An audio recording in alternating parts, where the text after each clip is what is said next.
अब एक्सरसाइज 1.2 का हम लोग इस वीडियो में 5 नंबर बनाएंगे, ठीक है। तो इसमें क्या है कि क्वेश्चन है, जांच कीजिए कि क्या किसी प्राकृतिक संख्या n के लिए संख्या 6 पर पावर n अंक 0 पर समाप्त हो सकती है।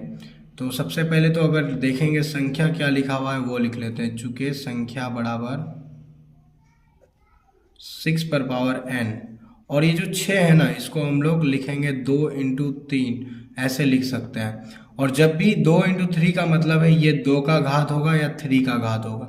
तो ऐसा जब भी हो तो ये जो है ना, कभी भी 6 पर पावर n अंक 0 पर समाप्त नहीं होगा।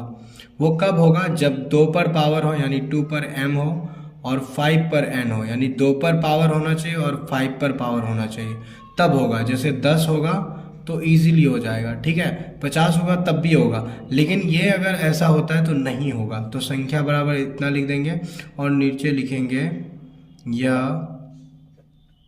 2 पर पावर m इंटू 5 पर पावर n के रूप में नहीं है। इतना लिखना है, के रूप में नहीं है।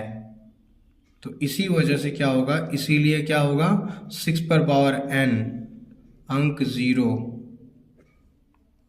पर समाप्त नहीं होगा, ठीक है। इतना लिखना है बस, समाप्त नहीं होगा। कितना आसान है ना, बस इतना स्टेटमेंट लिख दीजिए, चल जाएगा। अब नेक्स्ट क्वेश्चन, ये सब बहुत इजी है, ठीक है।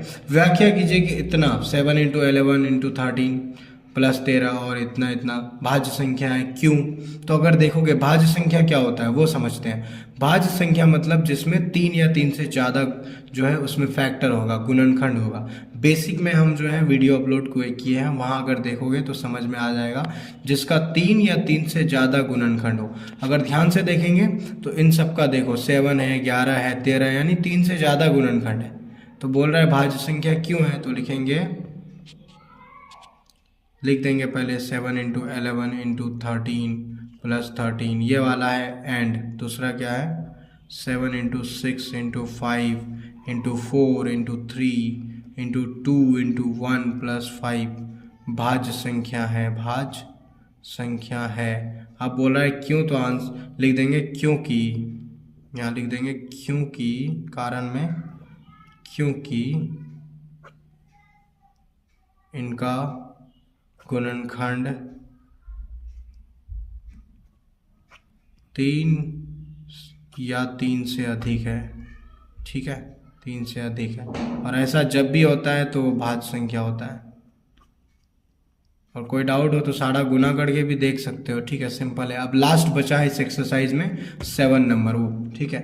ये जो 7 नंबर क्वेश्चन है, ये दिखने में देखो कितना बड़ा लग रहा है और डर जाता है स्टूडेंट, ठीक है ना। लिखने में भी बहुत टाइम लग गया। किसी खेल के मैदान के चारों ओर वृत्ताकार पथ है, इस मैदान का एक चक्कर लगाने में सोनिया को 18 मिनट, जबकि इसी मैदान का चक्कर लगाने में रवि को 12 मिनट। तो मान लीजिए दोनों एक ही स्थान और एक ही समय पर चलना प्रारंभ करके एक ही दिशा में चलते हैं। इस मैथ में जो भी ये सब लिखा हुआ है ये बहुत बड़ा दिख रहा है, लेकिन है बिल्कुल आसान, बहुत सिंपल है। कुछ इतना बकवास नहीं देखना। बस सोनिया को कितना टाइम लगा, 18 मिनट, और दूसरा जो है किसको, रवि को कितना लगा, 12 मिनट। ये दोनों समझो और लिख दो यहाँ पे, लिख, ठीक है। चूंकि सोनिया को लगा समय,